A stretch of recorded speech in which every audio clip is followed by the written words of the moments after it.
Hi. ఈ మధ్య మనం చాలా రోజుల నుంచి వీడియోస్ తీయలేదు. బట్ ఇప్పుడు నేను చెప్తున్నా అంటే మన షేర్ మార్కెట్ ఎవరైతే ఫాలో అవుతున్నారో వాళ్ళు క్యూపిడ్ స్టాక్ ఒకటి ఉంటుంది. ఇది ఒక 3 months బ్యాక్ నేను 85 రూపీస్ ఆర్ 88 రూపీస్లో కొనుక్కున్నాను, ఒక 50 షేర్స్. అది ప్రజెంట్ 280 రూపీస్ ఉంది. బట్ నేను కొన్నది 50 షేర్స్ చూద్దామని చెప్పి. అది మీకు తెలుస్తుంది ఏ కంపెనీ అనేది. బట్ నేను చెప్పడం బాగుండదు, ఎందుకంటే ఏమన్నా చూస్తే బాగుండదు, లేడీస్ అట్లా చూస్తే. కాబట్టి మీరు నెట్లో కూడా చెక్ చేసుకోండి, క్యూపిడ్. ఓకే, ఆ స్టాక్ వీలుంటే ఖచ్చితంగా కొనండి, పక్కా బెనిఫిట్. ఇంకా పెరుగుతుంది, ఎందుకంటే అది రెగ్యులర్గా యూజ్ చేసే ఐటమ్స్ చాలా వరకు. కాబట్టి అది యూజ్ అండ్ త్రో, మళ్ళీ ఒకసారి వాడినాక రెండోసారి పనికి రాదు ఆ ఐటమ్. అంటే ఖచ్చితంగా సేల్స్ ఉంటూనే ఉంటాయి. కాబట్టి కంపెనీ కంపల్సరీ ప్రొడక్ట్ చేయాల్సిందే.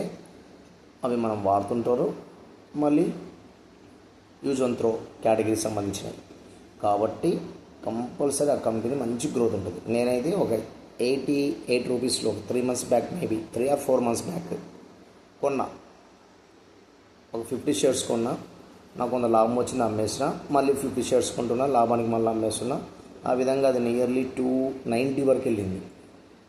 కాబట్టి మ్యాక్సిమం క్యూపైడ్ అనే స్టాక్ అది. ఇంకా కాబట్టి యూజ్. తర్వాత నెక్స్ట్ వన్ మోర్ స్టాక్ నేను ఏం చెప్తా అంటే హ్యాపీయెస్ట్ మైండ్. ఫ్యూచర్లో పెరిగే ఛాన్స్ ఉంది. ఫ్యూచర్ అంటే ఎక్కువ హెవీ కాదు, ఒక 3-4 monthsలో పెరిగే ఛాన్స్ ఉంది హ్యాపీయెస్ట్ మైండ్, అది పక్కా. కాబట్టి మేబీ ఈ 2 స్టాక్స్ మీద జస్ట్ ఎక్కువ అమౌంట్ పెట్టకండి, మరీ హెవీగా పెట్టవద్దు. ఇప్పుడు నేను క్యూపైడ్ చెప్పిన, అది 300లో ఉంది నియర్లీ. కాబట్టి ఒక 20 స్టాక్స్, అంటే మనకు జస్ట్ స్టార్టింగ్ నెమ్మదిగా పెంచుకుంటూ పోదాం అమౌంట్.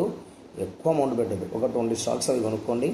తర్వాత హ్యాపీయెస్ట్ మైండ్ నియర్లీ ఒక 440-430 రేంజ్లో ఉంది. కాబట్టి అవి కూడా జస్ట్ ఒక 20, అంటే మనం 20,000 or 15,000తో ఇన్వెస్ట్మెంట్ స్టార్ట్ చేయండి. 2 షేర్లు, అది క్యూపైడ్ ఒకటి, హ్యాపీయెస్ట్ మైండ్ బెటర్. మరి ఎక్కువ అమౌంట్ పెట్టి ఎక్కువ కొన్ని మళ్ళీ ఇబ్బంది పడడం కంటే ఇది better. Okay, thank you my viewers. Maximum మీకు ఏది కావాలన్నా కామెంట్ చేయండి. The same time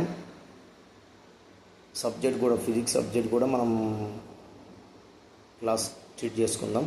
thank you.